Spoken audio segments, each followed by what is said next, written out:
The future will be great, but today is just as incredible. Meet Nissan's most advanced lineup. If you can't get enough adrenaline, there's the all-new 400 HP Nissan Z. Or for your off-road adventures, check out the all-terrain Nissan Frontier. And for something more electric, there's the stylish Nissan Ariya. So let's enjoy the ride. 2023 Ariya and Z not yet available for purchase. Expected availability this spring for 2023 Z and this fall for 2023 Ariya. It's a Monday, OG, but a very special Monday. It is Memorial Day in the United States. It is another Monday if you live someplace else. However, big Monday here in the USA, remembering some people who are very special to this country. We get to have a day off because other people don't have a day off. Yeah, absolutely. And so on behalf of the men and women in our military, keeping us all safe here on Memorial Day, let's raise a toast, gents, to the military. On behalf of the men and women here making podcasts in the basement and the men and women at Navy Federal Credit Union, let's raise our glasses and give a toast to the men and women in the military who don't have a day off. As you succinctly said, OG, let's go stack some Benjamins. My plan is sound, mathematically sound. It cannot fail. It's perfect. 3 months from now, I will be worth $50,000. Independent for life.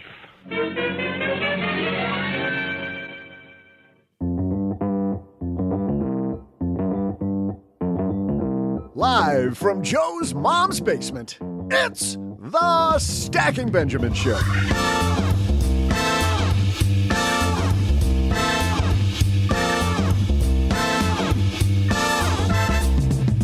I'm Joe's mom's neighbor, Doug, and on today's episode, fraud, bribery, embezzlement, and love? Today, to tell us what it's like to unearth money secrets between couples and what to do if you have your suspicions, we welcome the author of the Divorce Handbook, Tracy Conan. For our TikTok minute, can falling into a coma bring you luck? We've got answers. And in our headline segment, the mortgage business during rising interest rates. Can you maybe swing a deal for better terms? Plus, we'll throw out the Haven Lifeline to Linda. And I'll also share my suspicious, very suspicious trivia. And now, two guys who would never defraud you about your finances, Joe and O-G.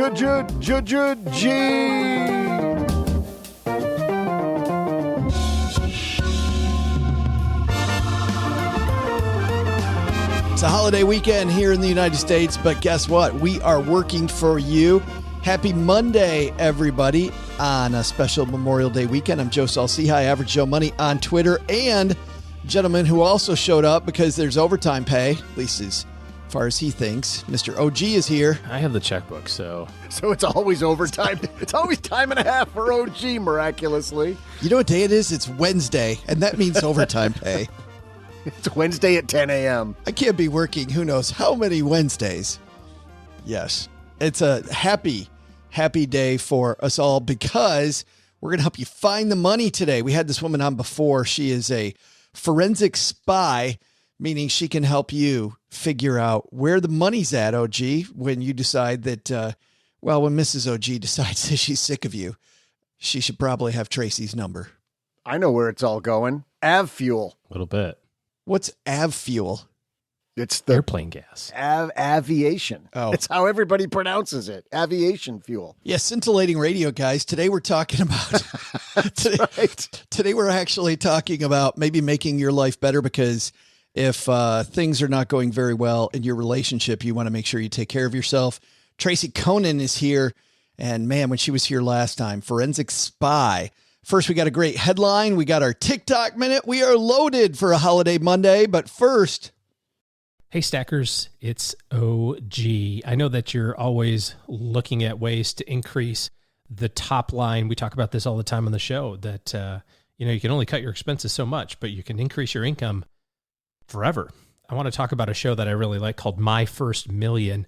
Sam Parr and Sean Purry have a ton of experience in building gigantic businesses and selling them to Amazon and HubSpot. And they have this podcast called My First Million. Each week they put together business ideas. They kind of spoon feed you things on how to start a business, how to just get going. And they have tons of guests and tons of interviews. I like this one more recently, From Blogger to 100 Million Business with Neil Patel.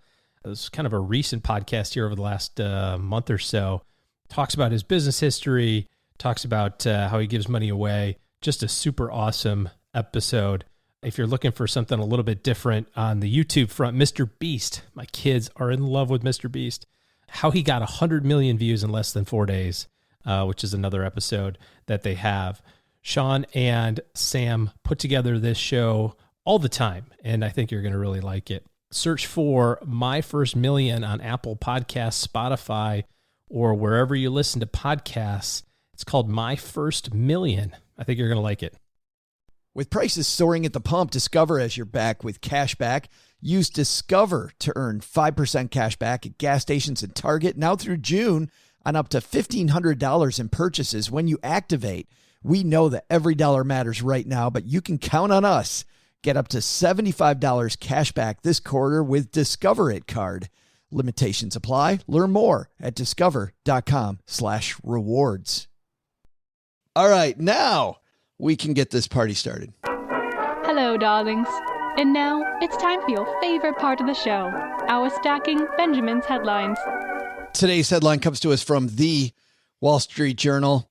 Got to say, OG found this one very interesting and kind of apropos. And as I was reading it, I'm like, I wonder how many people really think this way about the people that manufacture the different products that you have to buy to get where you want to go, whether it's a mutual fund or an exchange traded fund, or how about in this case, mortgages. This is written by Telis Demos. Mortgage lenders are playing defense. Not shocking, right? Interest rates going up, OG. Mortgage lenders, of course, going, maybe a fewer loans coming in. Telis writes, mortgage lenders have been squeezed by rising rates and falling volumes. Investors should be paying attention to when they push back. Home lending rates in mid-May hit their highest level since 2009 on Freddie Mac's weekly U.S. average of 30-year fixed-rate mortgages at 5.25%. That is a climb of about 2 percentage points since the end of last year. The direction of travel should be no surprise as the Federal Reserve raises rates and moves to shrink its mortgage bond portfolio. But the Freddie Mac mortgage average has jumped roughly 0.75 of a point more this year than the 10-year U.S. Treasury yield has written. Now, why is that important? OG, historically, the 10-year U.S. Treasury yield and mortgage rates kind of run in step. Like people think about the Fed and mortgage rates. Not true. It's usually treasuries and mortgage rates. However, mortgage rates have risen a little higher. Guess why? Because there's costs involved associated with creating mortgages. And they've made sure that the costs have gone up, and they've done it in a way that is pretty sneaky. Listen to this. A component of that mortgage rate rise might be a degree of a mortgage lender's protecting their pricing. One way that can be measured is by the spread or difference in rates between rates that standard mortgage borrowers pay and what benchmark securitized packages of mortgages are yielding. Let's talk about this, OG, because nobody's going to see this. When you go and you ask a mortgage lender about the fees in their mortgage, you're not going to see the spread. You're totally not going to see the spread. Well, most of the time when you get a mortgage, the person who's selling it to you is doing so in a way that they can take your mortgage plus 150,000 other mortgages and put it all together and then sell it to a servicing company. You know, maybe the servicing company is their same bank, but sometimes it's not. In fact, most of the time it's not. And the difference between what you pay and what they're going to sell it to that other company for is their profit. And so when you see, or part of their profit, right? And so when you see things like, you know, I got a 5.25% mortgage, the bank isn't paying 5.25% for your money or for their money that they give to you. The bank's paying 5%. Yeah. And they give it to you for 5.25%. And, you know, they actually said the spread's actually even higher than that, OG. Historically, it's been about a 1.1% difference. So if it's 5.5, it's 4.4 that they're paying. Yeah, I didn't know. I was making it up, but yeah, 1.1. Wow. But the number actually at the beginning of the year dipped a little lower as companies tried initially to just keep things going. So if you look at what's happened lately, at the beginning of the year, that spread narrowed. And why would that be? Well, the easy thought would be, hey, it looks like interest rates are going up. We're going to narrow the spread a little bit so that we look pretty competitive versus everybody else. But as you know, that's not sustainable. So what do you do over a little bit longer time now that we're 5-6 months into the year? Now, instead, you increase the spread because you know the interest rates now are probably going to stay higher. I'm not going to say that they're high because interest rates are not high, but they're going to stay higher than they've been lately. And so listen to this. The spread now has gone from a average of 1.1 up to 1.3 for the average company. So these companies are trying to squeeze a few more bucks out, but I don't think this is sustainable either, right? I mean, competition's going to bring that back down.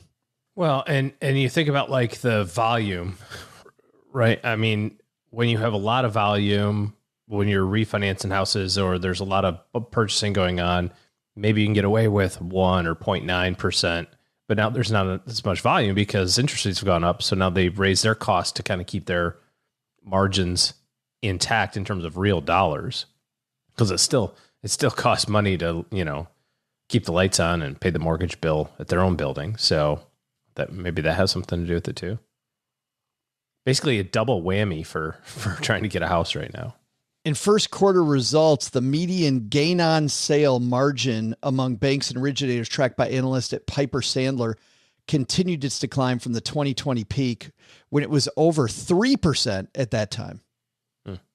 Fell to 1.28%. So once again, around 1.3, though the sequential drop was a bit smaller. Notably though, two giant originators, Rocket Companies and UWM Holdings, were among the firms that actually saw their margins grow from the fourth quarter. The largest firms have long positioned themselves as being able to benefit as small fry that expanded during the pandemic retreat. So as you're seeing some of these companies that were small players all of a sudden have to maybe begin laying people off, as now there's fewer loans coming in, companies like Rocket Mortgage going, okay, we're ready to pick up the slack. Yeah, we'll scoop up the market share, whatever that is. Yeah. I don't know the details behind this, but I know one of the places that the large mortgage companies, really every mortgage company, makes a big chunk of their money is selling your mortgage in the secondary market. And I wonder if that money is drying up a little bit. And so there's a whole revenue stream that isn't there like it used to be. It's sort of like a car dealer. They're not making nearly as much selling you, the profit margin on selling you your car as what they're making between them and the OEM. Well, I'm glad you brought that up, Doug, because that's exactly for people that aren't sure what we're talking about, this is exactly what we're talking about. That's the margin that's up. When they go to resell it, instead of a 1.1% difference, it's a 1.3% difference. So companies are making money on the resale of your loan, making sure that mortgage is priced higher than it was before so they can make more on the resale of it. But let's make this a little actionable, OG. I've got a piece here on tips to get the right mortgage. So if you're still in the mortgage business and you need to get this done, I'd say get it done sooner rather than later. However, Kevin Pratt writes a few things. He says, build the biggest deposit that you can.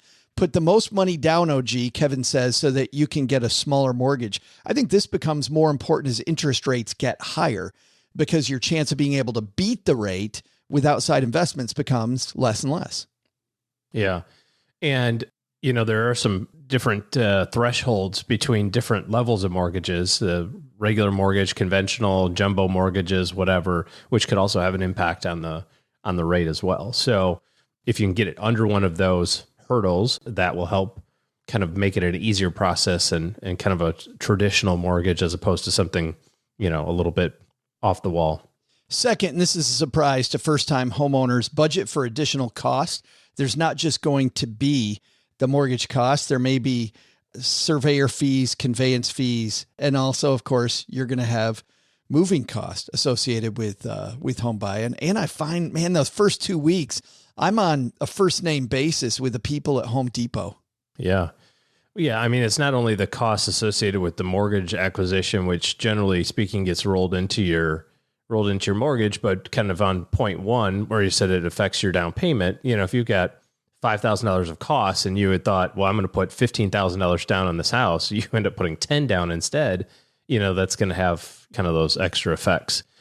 And geez, if it only takes you 2 weeks to get your house moved in, that's impressive, because we've been here 8 years and we still have stuff that we're like, oh, look at that. Wonder what's in this box. Have you seen those, the people online that have taken boxes that were unopened, like after living in a house for 2 years, and without opening them, they just take them down to the donation site. They're like, if I haven't opened it yet, I'm not going to use it. So just get rid of it. Well, and it's not only just the moving cost, but, you know, generally most people don't move to lateral homes. They move to a bigger house or a smaller house or something. There's a purpose for that move.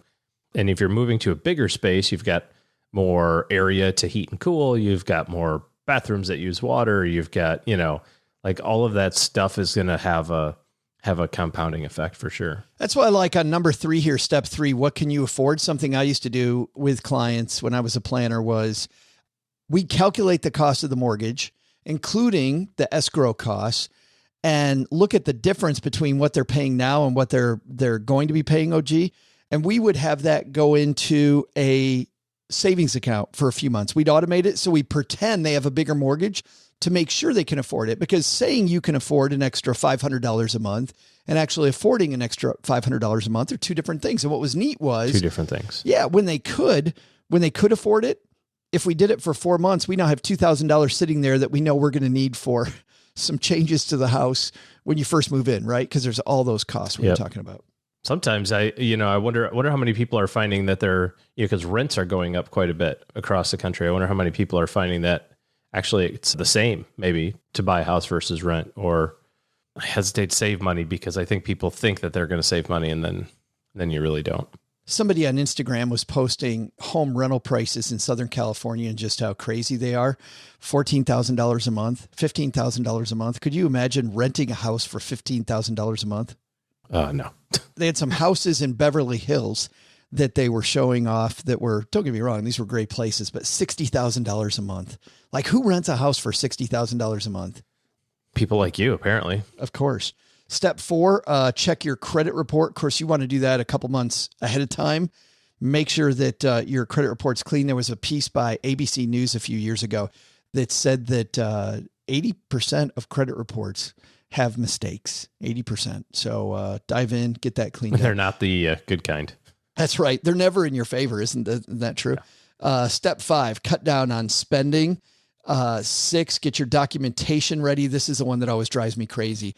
Mortgage lenders will tell you all day long, don't need anything. Don't need anything. Don't need anything. And then the day before, if you don't have this to us in the next 24 hours, this mortgage isn't happening.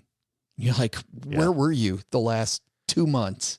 Yep. Tax returns last couple of years, 3 years if you're a business owner, most recent W-2s, months worth of bank statements or several months worth of bank statements, investment account statements. Have it all in a They also say don't buy anything. Oh, yeah. Yeah. Don't get a car. Don't open a new credit card.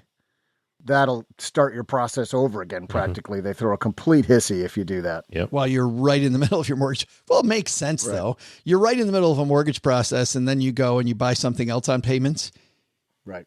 Yeah. Don't mess up the biggest purchase probably in your life. You know, we'll not be only an idiot like OG and then go buy a brand new car after you just closed on your house. Bam. Because that makes a ton of sense. That's the way to do it. That was whatever mistake number that was, did that. Should be like a punch card of stupid financial decisions. And I know we got Tracy coming up. She's upstairs getting ready to talk about her divorce guide. You should have OG's mess up guide, what not to do. Like all the stuff I tried that does not work. Exactly. Yeah. Between you and I think we got that. We got all the bingo. We've covered everything. Yes. I think so. Hey, we not only have this list, we got some great lists when it comes to getting your mortgage right. Brooke Miller, our amazing former financial planner that works with us. Brooke helps us by creating this newsletter called the 201, where we dive into not just the 101 like we did today, but deeper dives into this. So if you want to know more about the mortgage industry and how the fees work and how the game is played. She's got some more links there, and she'll also have links on what you need to know if you're in the mortgage getting business right now. If you need a mortgage, subscribe to the 201, stackingbenjamins.com/201. Of course, deep dives on all the topics we talk about here on the show a day after the episode comes out so that you can continue to investigate the things that you're most worried about. Up next, it's time for our TikTok Minute. This is the part of the show where we talk about something that is amazing happening in the world of money that has been profiled on TikTok, or it's something in air quotes amazing that has happened in the world of money. So is this one amazing, OG, or air quotes amazing? It's anybody's guess. Air quotes amazing. Well, today's video, OG, is actually going to be something not air quotes amazing. It's going to be amazing because this gentleman in Australia went into a coma. Most people were sure that he was going to pass away. He comes out of a coma and he wins the lottery immediately. And then, and this is 22 years ago, and for some reason it's been viral on TikTok lately. Then when the TV station asks him to recreate it, you know, that they're going in to create some B-roll. So they take him into a convenience store and they have him buy another one and scratch it off. Well, here's the news report out of Australia. He didn't know it, but that included an engagement, a new job, the new car, and even more good luck when we asked Bill to reenact buying his scratchy ticket. I just won 250,000. I'm not joking. You're not, are you? Really? I just won 250,000. Dude goes into a coma and then wins the lottery twice. At first, I'm thinking, who the heck buys a lottery ticket on their way home from the hospital? But on the other hand, on the day you cheat death, there is no better thing to do than buy a lottery ticket. Exactly. The piece said, this is from the dailymail.uk. He should have died in June 1998. And for 14 minutes he did, but somehow doctors managed to revive him after he had a heart attack, spent 15 days in a coma. So there's his first lottery win. Yeah. Then he was living in, they call it a caravan park. I think that's like a trailer park in the United States, I would imagine. Yeah, mobile home park, yeah. In Melbourne's outer suburbs, dubbed a medical miracle at 37. And then he buys an instant scratchy and wins a brand new Toyota Corolla worth $30,000. And then as they ask him to recreate it for television, he wins $250,000. Now No, he didn't win 250,000. He won 250,000. I love how they just respell stuff down there at their whim. THASAND, thousand. No, dude, say it right. Dude, I can see you and Cindy. Pronounce that correctly. What are you doing? Cut. All these people here. You people. Yeah. Mr. Morgan, by the way, now 59 years old. They contacted him to tell him that for some reason it's lighting up TikTok now. People are replaying this thing from long ago. And he says that things have not been phenomenal. And he says two things. Number one, what he did with the money. Guess what he did with the money, OG? He took it and he bought a house. Bennett. No, well, he bought a house for cash so that he wouldn't have a mortgage. Just period. He bought himself some certainty, living in a caravan park. And now is that, should I pronounce that correctly? I think you did. Yeah. They spell that wrong too, apparently. PAK.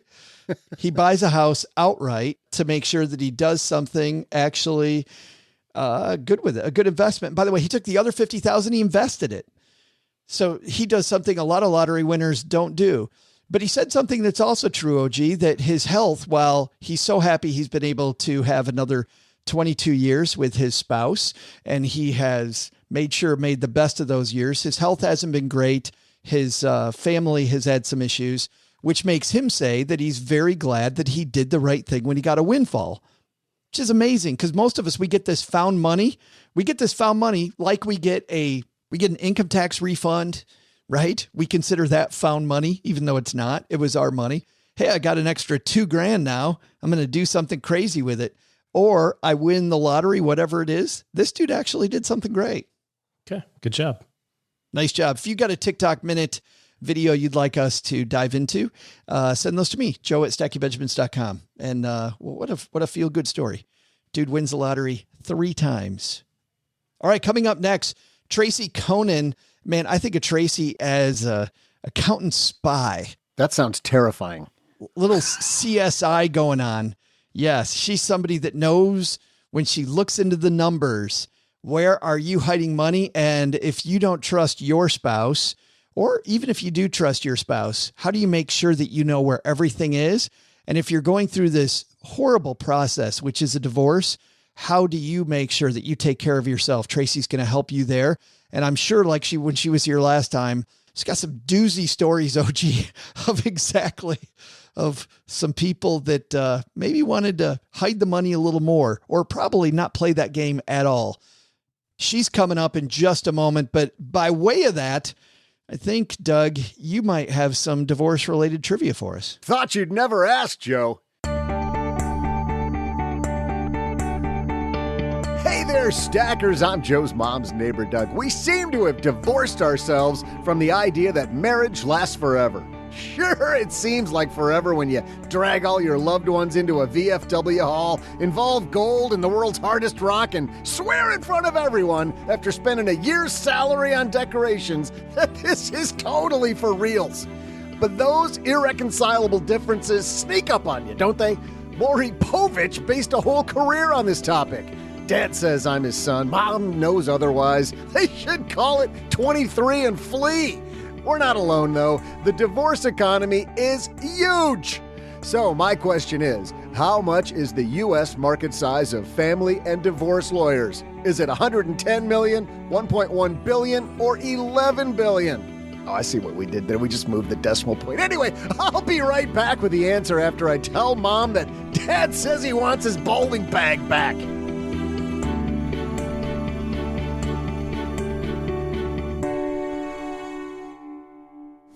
Navy Federal Credit Union wants to thank the men and women in the U.S. military for their important commitment to our country.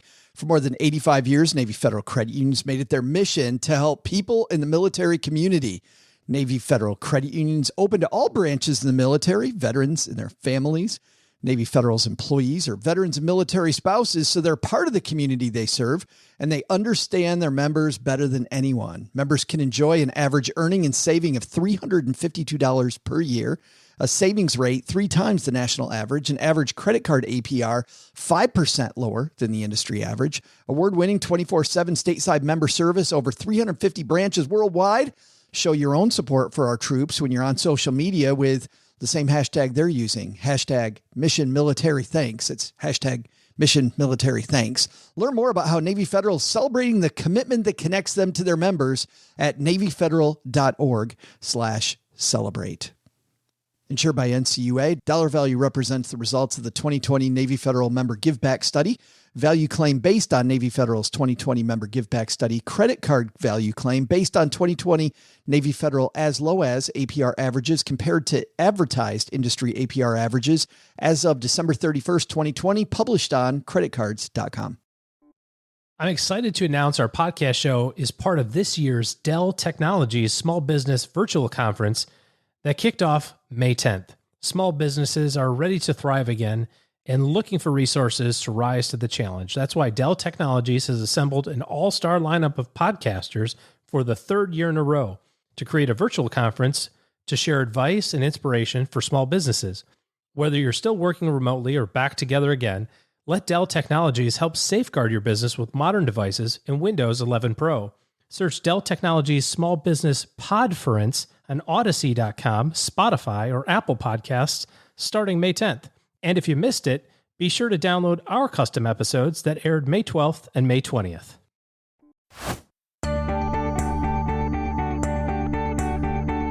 Hey there, Stackers. I'm divorce truth teller and stepdad to 2 dogs, Joe's mom's neighbor, Doug. According to legaljobs.io, where, one goes every now and then, to make sure that this job is legal. Anywho, legaljob.io says the top reasons for divorce include the other party suddenly finding you repulsive, being broke and hating each other for it, and sliding into someone else's DMs on the reg. Although most follow through and get divorced, around 6% can't make up their damn minds and end up remarrying each other. Either way, it's lots of work for the lawyers. So, How much is the U.S. market size of family and divorce lawyers? $110 million, $1.1 billion, or $11 billion bucks? Yeah, you know it. The answer's more than $11 billion. And now, let's say hello to someone who will help you stay with your money forever, Tracy Conan. And here she comes back down to the basement. Our favorite accountant spy, Tracy Conan's here. How are you? That's me. All is well in the forensic accounting world. Thank you for having me back. I appreciate it. Anytime we can have you back talking about some of the salacious stuff you shared last time, like that was so fun. But the bad news is, Tracy, it's fun for me to talk about it because, you know, watching train wrecks on the internet is a great way to spend an hour.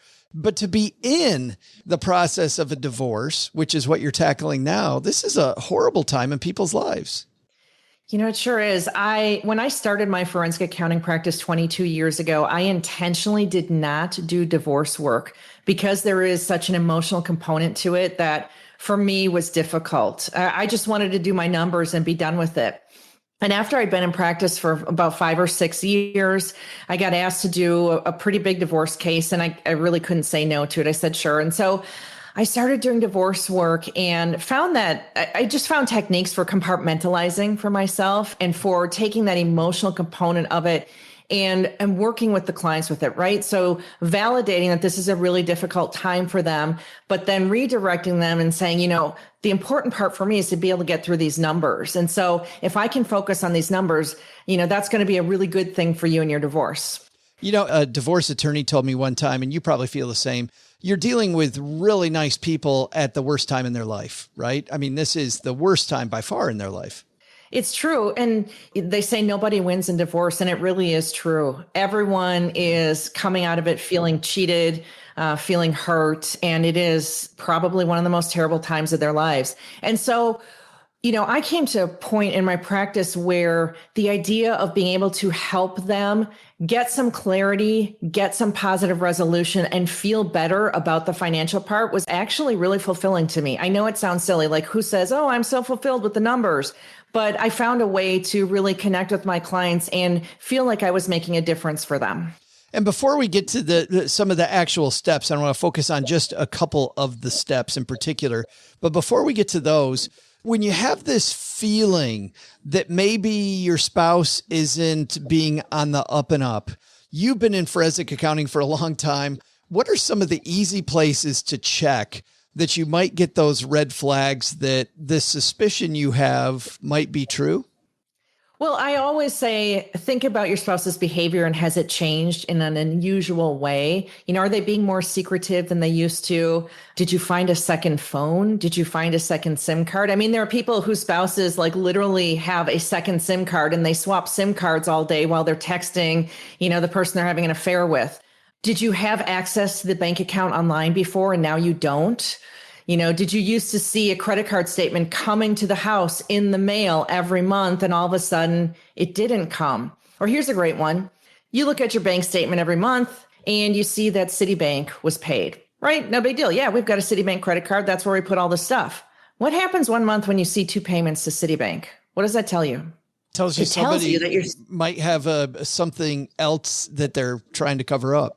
Yeah, they probably have a second credit card that they're putting other stuff on. And they know that if you see Citibank on the statement, you're not going to think twice about it. They didn't count on you checking how many times Citibank came up. I didn't think about that. 2 different Citibank accounts.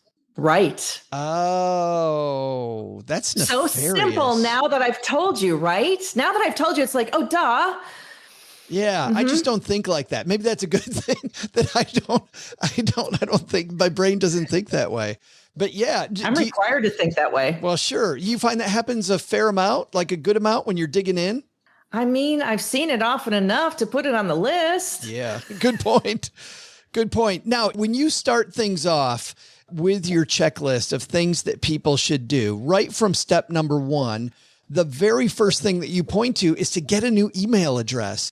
And this is something that I did not even think of either, Tracy. I thought, Well, how smart, because now you're going to have all this correspondence with your team, and you're going to have all of this in and out coming in. You definitely have to begin protecting yourself with a different email.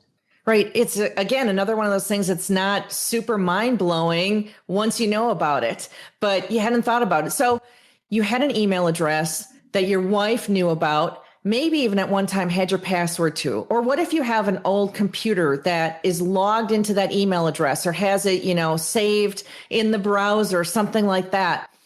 There are all sorts of ways that your spouse could have access to that email account that you're not thinking of, you're not remembering. And so the best thing to do is just start with a fresh email account. They don't even know what the email account address is, much less be able to guess that password. And I put the cart before the horse there. I said, in step one, the first thing that you have on this list is to get a new email address. Tell me, what is step one? Well, what is step one? Plan for your divorce. And what are we talking about? Why are we talking about these steps, Joe? We're talking about the Divorce Money Guide, a 10-step process for people to be able to take some control over the finances in their divorce. And especially if you were the spouse who wasn't real involved with the financial stuff in the family and you don't know what's been going on and you think, gosh, I'm getting divorced, I ought to know where the money's been going. The Divorce Money Guide is going to help you do just that.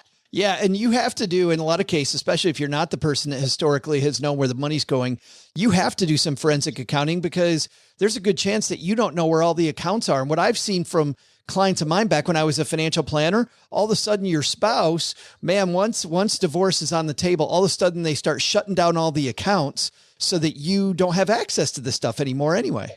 Right. Oh gosh. I mean, the shenanigans, right? Once we're getting divorced, all bets are off. And so you lose access to getting statements, you lose access to the money. It's unfortunately all too common that in divorce, the person who has more of the money or has the higher earning capacity will cut the other spouse off, thinking, well, they won't be able to hire an attorney, they won't be able to hire an expert, all these kinds of things. So these step one things that we're going to go through right now, these are things you need to do fast. Like I would think, Tracy, the second that you think something nefarious is going on, you got to do these before you alert your spouse that you're onto them, before you alert anybody, because you have to make sure that you've got access to all this stuff before they cut you off. Well, right. So the idea here is to do all this stuff in the dark of night before anyone is tipped off that there's a divorce coming, whether you're the one who's going to be filing divorce or whether you think your spouse is going to file for divorce. You want to do this stuff quietly and quickly. The idea here, though, is we want to get divorced, not arrested, right? So it's kind of the mantra throughout this whole guide. Get divorced, not arrested. There's a good and a bad part here, Tracy. Like thank you for clarifying that we don't want to get arrested like that. I'm sure. So here's something that some people don't think about. Like, throughout this guide, like I'm telling you, go get all your bank statements and download it all. Just download everything you can, save it all that kind of stuff. Wife might say, well, I have to log in to an account that's only in my husband's name. I'm going to go log in and download all this stuff. And that sounds like a really good idea, right? But if your name is not on the account, you shouldn't be doing it, especially if you know you guys are going for divorce. It can get you in trouble and it's not worth the risk. If he has an account that's only in his name, we will get those statements eventually, and we'll get it through the right legal channels. You just have to know it's there. Right. Yeah, I need you to do the work to figure out that it's there. But once we figure out it's there, then we can use the legal system to our advantage to get those account statements. Yeah, I want to go through a few more of these in step one, and then I want to fast forward to step 6 and give people kind of an idea of some of the things that they need to know about. Establish service with Dropbox, Box, or Google Drive. Why am I going to need a Dropbox account? Well, because I'm going to have you saving all of these statements and tax returns and important documents. If you find a loan document for a loan that you guys have, something like that, I want you to save all those documents, and I want you to save them somewhere where they can't disappear. So if you're just saving them on your laptop computer, gosh, who's to say that you and your spouse won't have an argument in the midst of the divorce while you're still in the same house, and your spouse might take the laptop, smash the laptop, God knows what. If we've got those documents saved somewhere like Dropbox, it's kind of a permanent thing. It's safe. You're not going to lose your documents. And so that's all that's about. I just think of a side benefit of that. Just as you're talking, I'm thinking, there's this joke about attorneys where a woman goes to an attorney and says, what do you charge? The attorney says $7,000 for 3 questions. And the woman goes, holy cow, isn't that a lot of money? And the guy says, yes, it is. What's your third question? Right? Yep. And I'm thinking that a side benefit of getting some of this stuff together, going through your 10-step checklist as well, Tracy, is going to save you hopefully some money with attorneys that are going to be on the clock while they're asking you for this stuff. You're so right. The main selling point of the product is how it can help you gain control of your finances. But a side benefit is if you gather these, bank statements and these income tax returns and you put them in order and hand them to your attorney, you're absolutely going to save yourself some money. The average divorce attorney charges around $350 an hour. And so every hour of their time that you can save is really a benefit to you. Yeah. Huge. And one of the interesting things was in getting this product together, I talked to a whole bunch of divorce attorneys. I talked to like 20 divorce attorneys one-on-one, said, here's what I want to do. What do you think about this product? And bar none, they all said, oh my God, this is so needed. And I said, well, one of the selling points is you can save some money on attorney's fees, but I kind of feel like I'm almost, taking food off your table if I'm telling them how to save money with their attorneys. And every single one of them said, oh my gosh, I want nothing to do with gathering those account statements and those tax returns. If the client is willing to do it and is capable of doing it, I would much rather spend my time lawyering. Well, and think about how much smoother the system will seem to them. Like I did. Yeah. Makes sense for everybody. Third on this list, open a bank account at a new bank in your name only, open a credit card in your name only. Those two make complete sense to me. Going to need access to credit, also going to need access to your own money, but then run a credit report on yourself. That was one I didn't expect. Right. So in a lot of these divorce scenarios, one of the spouses has a question as to whether or not money has been spent inappropriately or what are our debts? What do we owe? Is there one of these credit cards out there that I didn't know about? Or did my husband take a home equity line of credit against our home? Gosh, I can't tell you how often I have seen one spouse saying, we've been in this house for 15 years. I think it should be, pretty well, we have a good dent in paying it off. And all of a sudden they find out there has been another line of credit taken out against the home and there's no equity in it. And so running that credit report on yourself will help you discover if there are some of these debts that you didn't know about. Now, of course, if there is a debt that is only in your spouse's name, it's not going to show up on your credit report. It's only going to show up on yours if your name is on that debt. But it is at least a first step in that process. There's a problem that you and I have seen several times. And I say you and I because you've been involved with these enough. I'm sure you've seen this before. The divorce process starts. One member of the couple knows that often debts get split 50-50 and they go run up all the credit cards knowing that they're only spending 50 cents on the dollar of their money. Like, how do you shut that activity down? So typically, the filing of the divorce is sort of a good line in the sand that kind of indicates where we stop being 50-50 responsible. But what I've seen in cases is exactly what you're talking about, where, one of the spouses is really unhappy and knows, okay, within the next year, I'm going to file for divorce. And they do run up all of that stuff. That's a lot tougher. It's a lot tougher, it's a lot tougher of a situation to handle. And it often ends up coming out in an unfair way. Yeah, that's not good. Have you seen any way to handle that? Because I don't know. I mean, I haven't seen any. Well, there is a way. If the spending was for non-marital purposes, that's kind of a slam dunk. What do you suppose a non-marital purpose is, Joe? Non-marital purpose. An affair. Oh, yeah. Right. Duh. Drugs, gambling. Right. Okay. So non-marital purposes are things that do not benefit our family. If it's also spending that's outside of the ordinary, right? So let's say the wife suddenly decides to go get a facelift when plastic surgery was never on the table before, was never something that we did. Judges will consider those kinds of things and say, okay, hey, listen, that was purely selfish. That didn't benefit the family. We need to take that into account. So those are some of the techniques that you can use, but it's a tough area. Yeah. Next up, get a secure mailing address again. Like I'm sure as I walk through all 10 of your steps, Tracy, there's so many things in here that I hadn't even thought about. But getting a secure mailing address makes sense because you need to make sure that your former spouse isn't getting your mail.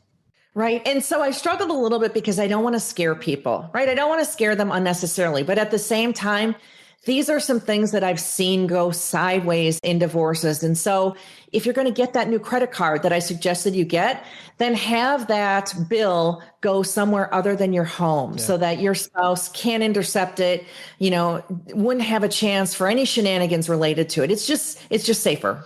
Secure all social media accounts makes sense. There is a writer that I've worked with several times in the past, and her ex-husband got hold of her social media accounts during their very nasty divorce and left all kinds of horrible things about her on all of her social media channels. And it, by the way, made him and her just look absolutely horrible. I think he thought he was doing himself a favor, and nothing that we really want to see, but that secure your social media makes sense. I want to ask about this. You've got secure passports. That makes sense to me, but sign out of family electronic devices and log out of shared accounts like Netflix, Hulu, or Amazon. What are we trying to achieve there? Okay, so we're getting a little cloak and dagger with it, but here's what I've seen. So I worked on a case where there was a family iPad. Dad had an iPhone and didn't realize that all of his text messages that were coming to his iPhone were also going to the iPad. And so the kids saw all of the messages between him and his affair partner, including the nude photographs that they were sending each other. And so even if you're not engaged in anything like that, just for your own privacy's sake and for the kids' sake, I say try to log out of all those. The family might have a laptop computer that they're using. Try to get logged out of all that kind of stuff so nobody's seeing anything they're not supposed to. And then when it comes to Netflix and Hulu and those types of accounts, do you really want your soon-to-be ex-spouse looking at your history of what you've been watching? Probably not. Do you want them seeing the location of where you logged into that account? No. If you're getting a divorce and you're going on a vacation for whatever reason, they don't need to know where you are. But guess what? The Netflix account might show them last logged in from, this city. And I don't know for sure that Netflix does that. I know some of the services do show you where you logged in from. I don't know which ones. Yeah. I want to go forward in our remaining time to step 6 here, which is you have on a worksheet for step 6, which is an analyzing the statements, a summary of deposits. And I thought, how brilliant is this to go through and look at the statement, all the deposits, all the transfers, all the net deposits, so that you have a record of all these things. This is something else, Tracy, I would not have thought about before talking to you that I think is so important. Right. So what I was trying to do with the Divorce Money Guide is really boil down the numbers in a way that someone who's not good with numbers, not an accountant, could get some information about their financial situation to help their divorce, right? So you're not going to be a forensic accountant, but what can I show you that I do that might help you? So looking at the deposits was one of the things. For you to get an idea of how much money is coming in every month and to figure out what are these paychecks that are coming in and was it all deposited to our account? And then what are those transfers? So you see extra money being deposited one month and you look at all the detail and you see, oh, there was a transfer from an account at Wells Fargo Bank. And you say, wait a second, I didn't know about Wells Fargo Bank. We have an account at Wells Fargo Bank. You might be saying to yourself, with all your forensic accounting expertise, Joe, you might be saying to yourself, if one of the spouses was trying to hide money at Wells Fargo Bank, they wouldn't be so stupid as to transfer money into the known bank account, would they? Yes, they would. Yes, right. People make mistakes. I mean, for goodness sake. And especially, by the way, if you think your spouse isn't paying attention, right? Right. I mean, for goodness sakes, I worked on a case where it was the stupidest thing in the world. The husband wrote a check to a utility company in a different state, and he had a rental property there that the wife didn't know about, that he was intending to never tell her about.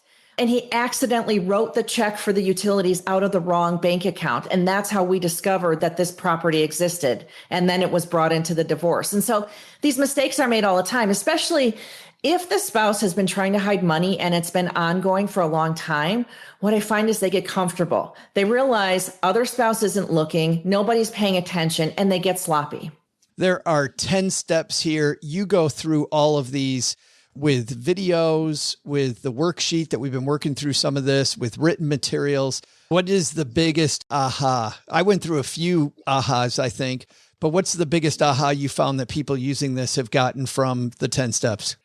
So Joe, you honed in on it with step 6. Step 6 is, in theory, the most time intensive part of this process, and maybe the most difficult because I'm asking you to dig in the details of the bank statements. But what I found is that users are seeing there are some simple things that we can do that will tip us off to some shenanigans. So for example, like a really easy tip of count up the number of paychecks that were deposited for an entire year, right? There's a predictable number of paychecks at every job. You get paid either probably every other week or twice a month. That's 24 or 26 paychecks. Just go and start counting them.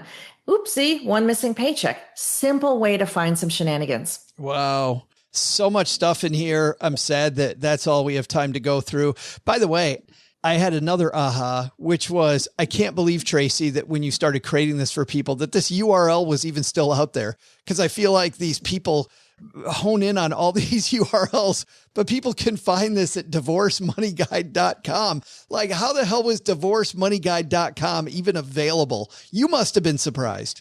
So, Joe, I came up with the brainstorm for the product, and I immediately started researching URLs because I said we have to have a name for the product that goes along with the URL. I am unwilling to have some stupid URL. I spent hours upon hours looking for something that was descriptive enough, that had the word divorce in it, and that was easy.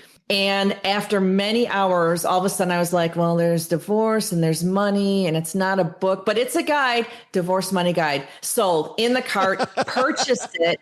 And guess what? There's going to be future money guides, and I've already got all the URLs. Oh, smart move. So she's got the family of them. Good work. Right. We've got the marriage money guide coming next, because if you're going to get married, you're going to need to know how to protect yourself and protect your money in the event that your marriage does go south. I would think your time, Tracy, as a forensic spy has made you a little bit paranoid. And based on that revelation you just gave us, I'm not wrong. Right. Yeah, you're not wrong at all. Tracy, thanks so much for hanging out with us. We'll have a link to Divorce Money Guide in our show notes at stackingbenjamins.com. We'll also have links, as we always do, to kind of the 201 on this topic in our newsletter, 201, stackingbenjamins.com/201 to sign up for that.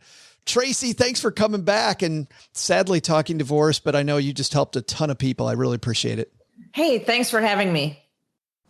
Hi, I'm Derek, and when I'm not working on the hook for Joe's mom's next greatest rap album, I'm stacking Benjamins, baby.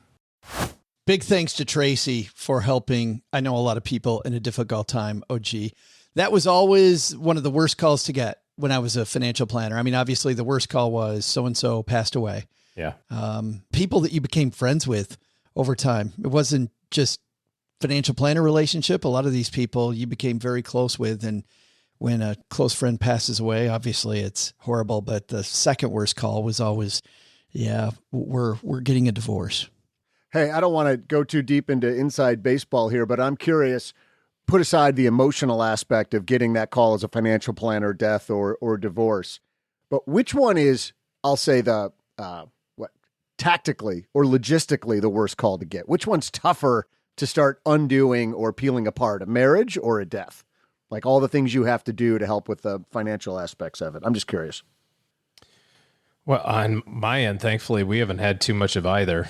So it's quite a surprise when it happens regardless. I think they're both unique in their issues. You know, if you've done a good job of planning from a financial planning standpoint, if a client passes away, hopefully you already have kind of you've already got the plan on the shelf. Like now it's just time to execute the thing that you thought of.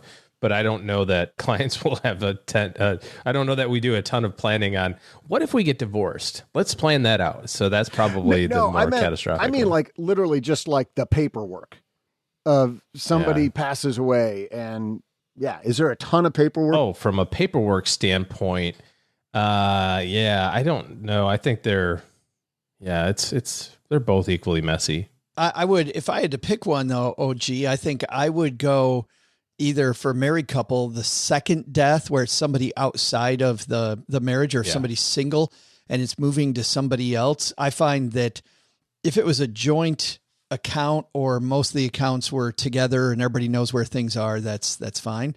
But explaining to somebody and doing the paperwork on a second death or on a single person's death probably is number one hardest.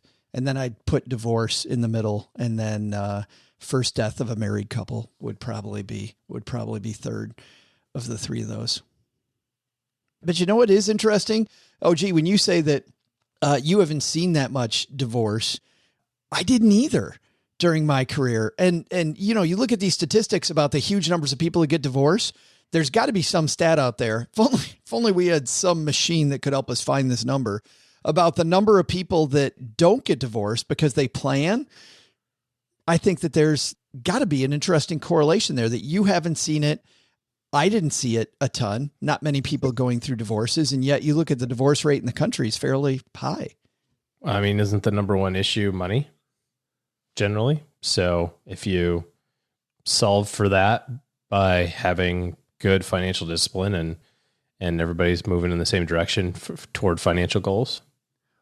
Why do I get the impression that in your heads, both of you are thinking, I'm an awesome marriage counselor and people are happier when they're working with me? That's what I think is actually going on in the back of your brains. We talked about this the other day, that there's no better marriage counselor than OG. Like, come on, get over this, people. God, I can see. Really, we're fighting over this. As long as you're like 200 grit sandpaper as you're when you're getting a hug from your financial planner. No, you know what? They get done with a meeting in OG's office and they're out to dinner. They're like, hey, at least we have each other. Whatever works. I realize I can't stand looking at you, but you're way better than our financial planner. I realize you're not as bad as OG. I'll stick with you. Of all the relationships I hate, this is only second worst.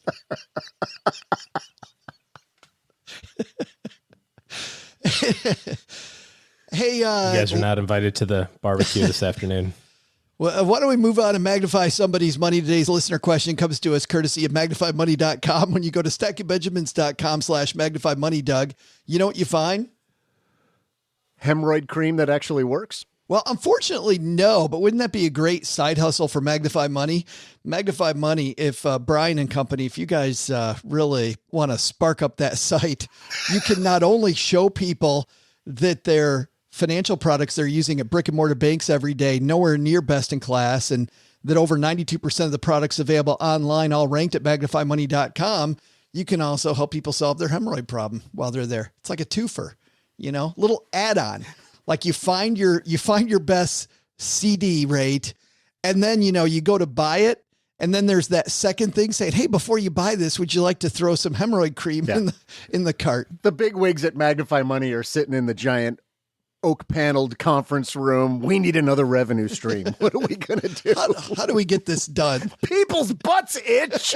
We got to fix this. It's an untapped market. See what I did there? Oh, no. Oh, no. stackingbenjamins.com/magnify money. That's probably OG, our last Magnify Money read ever. Say goodbye to that sponsor. Today, we're going to help Linda from New Hampshire. Is it New Hampshire or is it New Hampshire? Doug would know. It's totally Hampshire. Gorgeous place, by the way. Linda, say hello. Hello from New Hampshire, Joe and OG. My question is a timely one. I am normally a very boring buy and hold passive index investor. I never worry when the markets go down. However, I have a question I think a lot of other about-to-be college freshmen will have. 529 plan, as of January, had $160,000 in it. Today, well, actually, I haven't looked in a few weeks, but as of 2 weeks ago, it had $150,000. So it's lost $10,000. I'm going to be needing this money soon, obviously. Tuition is $40,000 per year, so I'll need a total of $160,000. It's in an age-based portfolio, so it's 85% bonds and 15% stock. But I was kind of wishing I had cashed out when I reached the goal. So at this point, I guess I'm asking, what would you do? Would you cash it out? Would you cash out some of it? Would you just let it all ride because hoping we don't need some of it for a few years now? Thanks for any insight you can provide. Love the show. Thanks. Linda, thank you so much for the question. And by the way, she must not be a native New Hampshire person. I don't know. I heard it. You heard it? I heard her go, however. Yes. Yeah. Oh, no, I think she's the real deal. But I like how she's like, yeah, whatever. Just love the show. Yada, yada, yada. Give me my answer. Yeah, Don. I got to go back to looking at beautiful mountains and stuff. Yes. I got to go back out to the maple syrup farm And man, just beautiful. A maple syrup farm. No?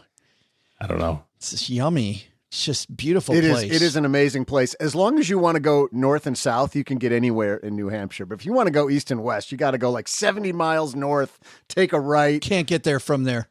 You just cannot. Linda OG has a problem that I'm sure a lot of people are having as they look at their statements.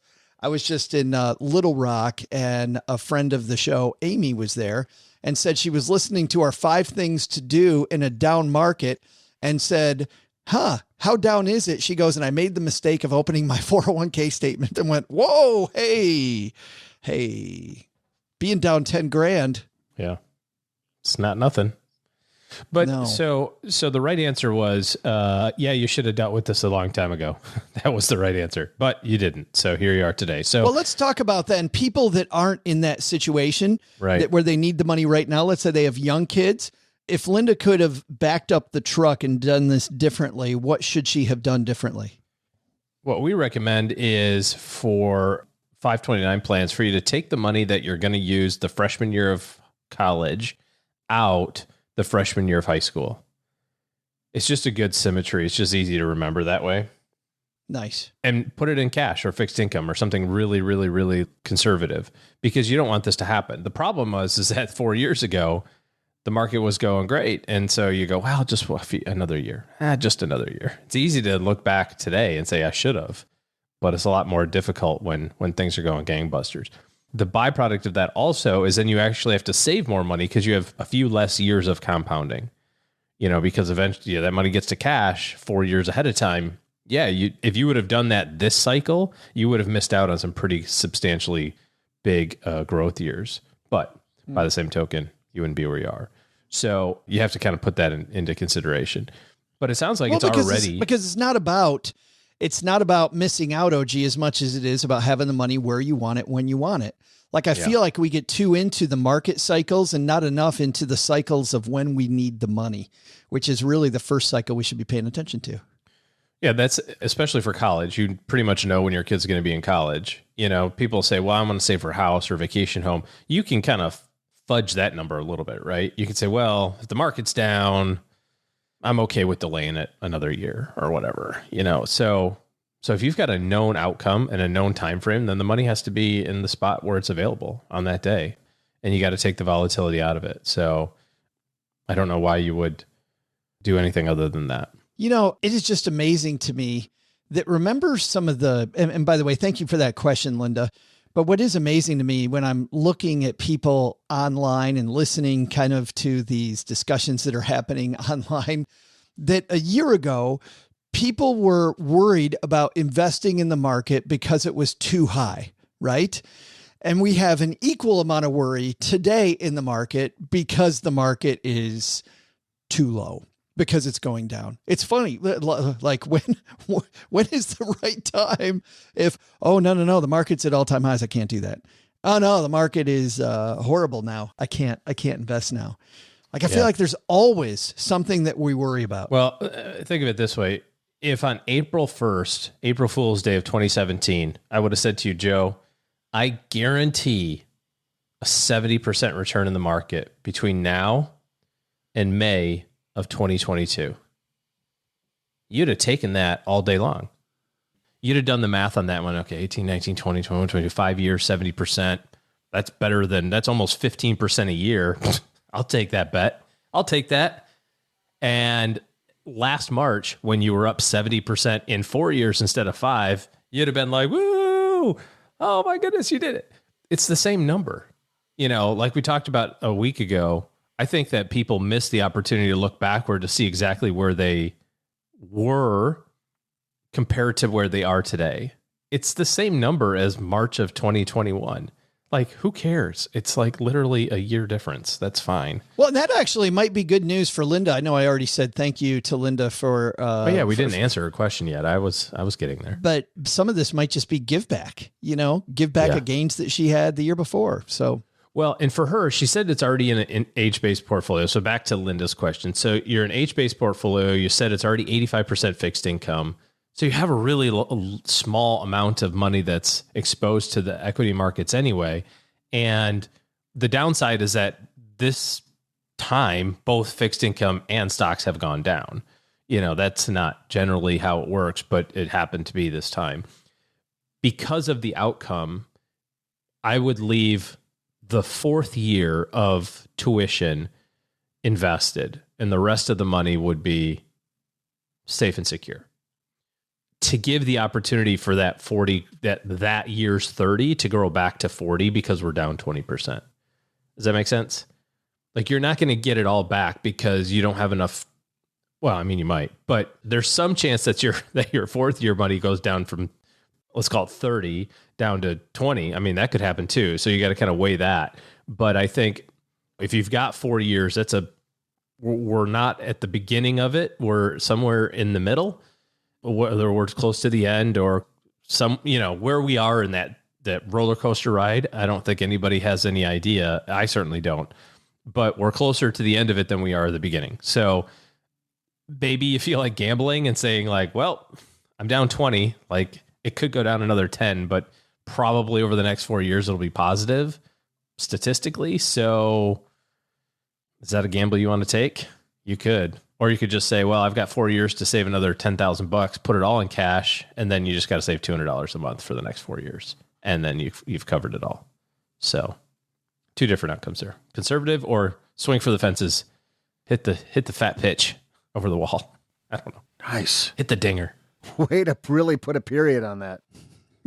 It just depends on, I mean, obviously she was pretty aggressive, or at least she thought she was, but the age-based portfolio means that you're actually not. So well, she's down 10 grand still. Yeah. Which checks, I guess, the math. So then it's just basically, do you feel lucky? Well, do you, punk? It's like, but the next 3 years I'd have in cash. That money would just be sitting in the 529 plan cash. Cause you're going to write the checks, 40 grand a year. The last year you can either save another 10 grand over the next 4 years to make it happen, or let it be invested in the market and see what happens. Either way, the frustrating part of this is we've talked before about the headlines and how the headlines, if you read news headlines, they will just drive you crazy. This is a piece from moneywise.com. How can I stop the pain and make money in this nightmarish market? How can I use different adjectives and adverbs in a headline? How can I stop the pain and make money in this nightmarish market? Says, I don't know.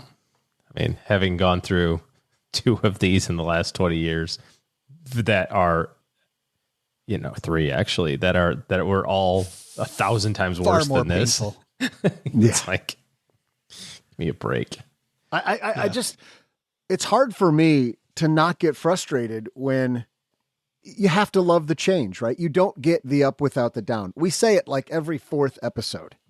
So why do we still have to talk about that so often? Kind of the human nature, the emotional side of investing with our money when people only want the upside. You don't get upside unless you have downside, and you just have to be cool with it over the course of 20 or 30 years. Why do we have to keep talking about this? It's like what Helen rant, strike it. No, exactly. It's what Helen Russell said when she was on talking about how to be sad, which is you don't know the happy days unless you have some sad days. Right. Exactly. It's the same thing. Today is a sad market day. It totally is. It's just experience. That's all it is.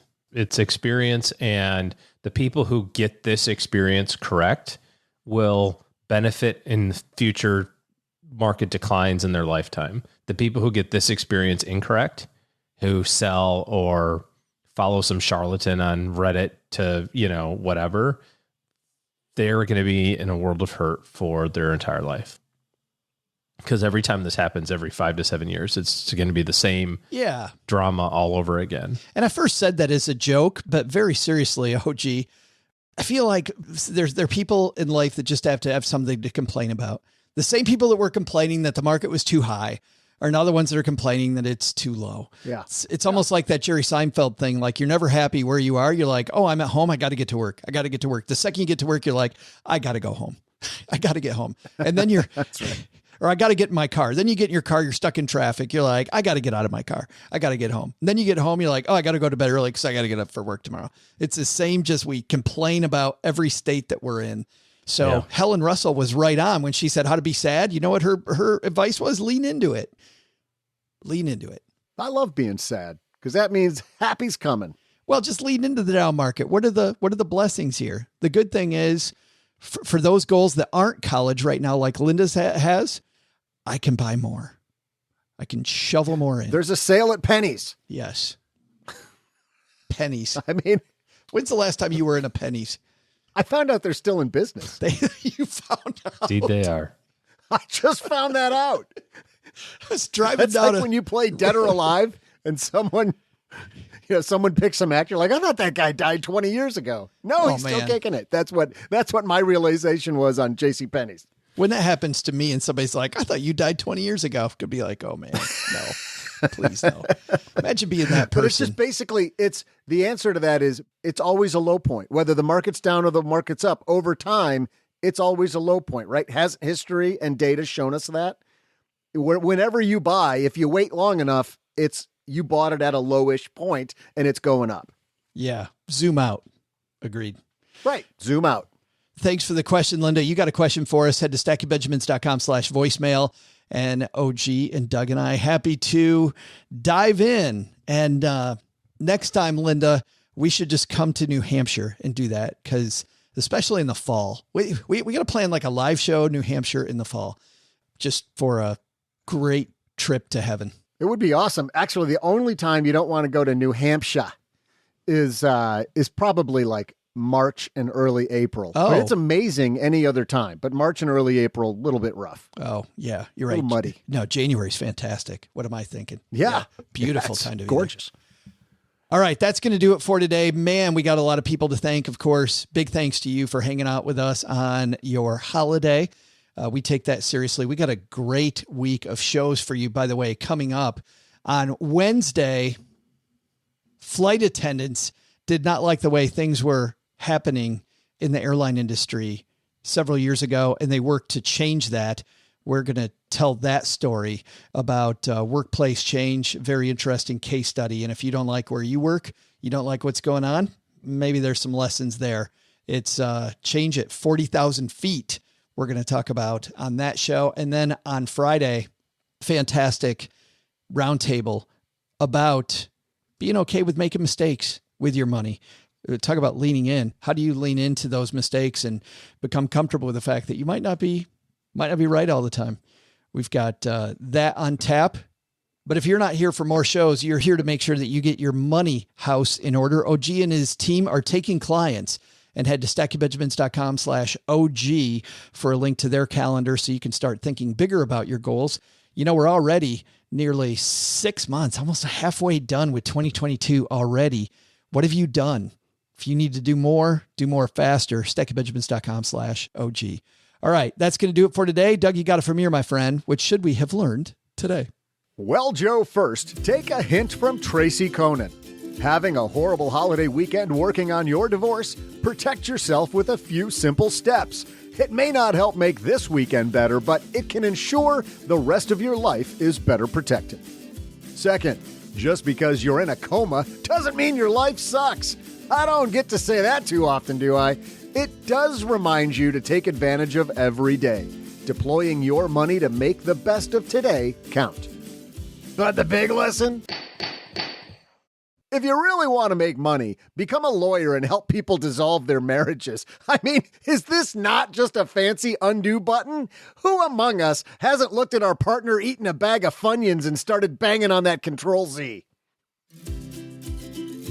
Thanks to Tracy Conan for joining us today. Her book, Divorce Handbook, is available wherever you go to avoid your ex, which is a place called DivorceMoneyGuide.com. This show is the property of SB Podcasts, LLC, copyright 2022, and is created by Joe Saul-Sehy. Our producer is Karen Repine. The show is written by the brilliant Paulette Perhatch, with help from Joe, me, and Doc G from the Earn and Invest podcast. After you listen to our show, check out the 201 Deep Dives written by our website manager and blog editor, Brooke Miller. You'll find the 411 on all things money at the 201. Just go to stackingbenjamins.com/201. Once we bottle up all this goodness, we ship it to our engineer, the amazing Steve Stewart. Steve helps the rest of our team sound nearly as good as I do right now. Want to chat with friends about the show later? Mom's friend Gertrude is our social media coordinator and the room mother in our Facebook group called The Basement. So, say hello when you see us posting online. Here's a weird fact. Both she and Tina Eichenberg are never in the same room at the same time. To join all the basement fun with other stackers, type stackingbenjamins.com/basement. I'm Joe's mom's neighbor, Doug, and we'll see you next time back here at the Stacking Benjamin Show.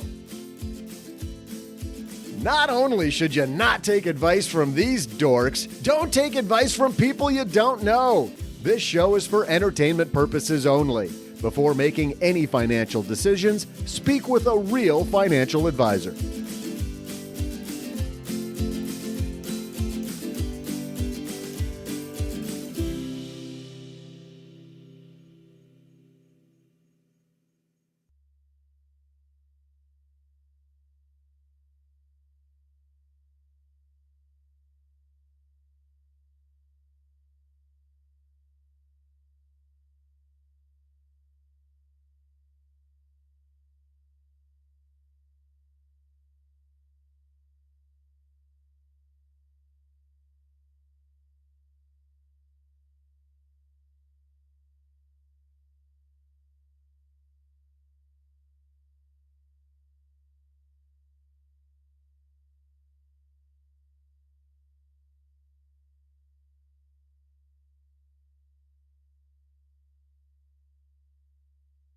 God, I did so many weddings at VFW House. Yeah, I did a couple too. Yeah. All right. 3, 2. Oh, you're talking about DJing. Yes. Yeah, I just talked about I got married in a few VFW halls. And a Moose Lodge. The third time I got married. Yeah. This guy that I met at the bar in New Orleans kept on referring to his ex-wives as plaintiff number 1 and plaintiff number 2. And he's on plaintiff number 3 right now. That's horrible. I was like, "Oh, third divorce." And he goes, "Well, we're not divorced yet, but you become a realist after a while." It's like plaintiff number 3. I've read this book before. It's slightly cynical. I can't believe I'm about to say this, but I am mildly interested in hearing a couple of stories about Egypt and Jordan and Middle East. Oh, we did that when you weren't here. Fantastic. Because you gave that was the best answer possible. Because you gave me so much. That's like calling somebody you don't really want to talk to and praying for voicemail. Like you got to say, "Oh, really? I want to hear about your vacation." Oh, no, we already covered that. Victory is mine. Sweet Jesus, victory is mine. Great day in the morning. I said last week, Doug, we're going to have a 7-hour, 77-slide presentation about Jordan and Egypt in an upcoming show. And Louise tweeted in our basement Facebook, She face planted. I don't know. What do you say? That should be a phrase. That should be. Yes. No, I saw that. I saw that comment by her as she face planted. But, and I know, actually, I was, and it doesn't matter. Okay, let's go. It doesn't matter? Actually, you were. In another episode, you teased us with a 77-slide story about your vacation, but we never went into it. I'm not going to do that, Doug. I dodged a bullet. I don't need to be harassed. Fine. I'll watch the movie later, another time. I told my hilarious story. Yes, the time Joe went to Egypt, the documentary.